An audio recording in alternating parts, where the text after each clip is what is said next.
નમસ્કાર દર્શક મિત્રો, જનાર્પણ ન્યૂઝમાં આપણું સ્વાગત છે।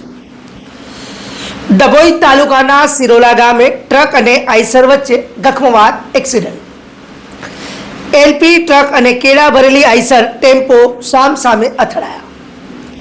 કલાકની જહેમત બાદ આઈસરના ચાલક અને ક્લીનરને બહાર કઢાયા। આઈસર ચાલકનું સારવાર માટે લઈ જતા પૂર્વે જ મોત નીપજ્યું હતું। અકસ્માતમાં કુલ 4 લોકોને ગંભીર ઈજા પહોંચી છે। 108ની મદદથી તમામ લોકોને ડભોઈ હોસ્પિટલમાં ખસેડવામાં આવ્યા હતા। કેળા ભરેલી આઈસર ટેમ્પો રોડની સાઈડમાં પલટી જતા ક્લીનર અને ચાલક આઈસર ટેમ્પોમાં જ ફસાયા હતા।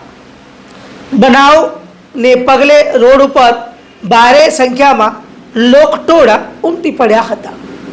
બનાવમાં રાઠોડિયા અજય નામના યુવકનું તો અન્ય 3ને ગંભીર રીતે ઈજાગ્રસ્ત થયા હતા।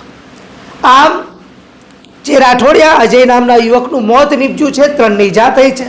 અત્યારે એક પછી એક અકસ્માતના બનાવો બની રહ્યા છે, ત્યારે હવે જોવાનું રહેશે, કારણ કે ચિંતાનો વિષય બની રહ્યો છે કે વડોદરા શહેર હોય કે વડોદરા શહેરના રૂરલમાં દિન બ દિન અકસ્માતો વધી રહ્યા છે। આ એક ખૂબ ચિંતાનો વિષય બની રહ્યો છે। સરકાર પણ આની અંદર કેટલી જલ્દી ધ્યાન દોરે છે તે જોવાનું રહ્યું। તો આવા જ નવા સમાચાર જોવા માટે જોતા રહો જનાર્પણ ન્યૂઝ। અમારી ચેનલને લાઈક કરો, શેર કરો, સબસ્ક્રાઈબ કરો। ધન્યવાદ।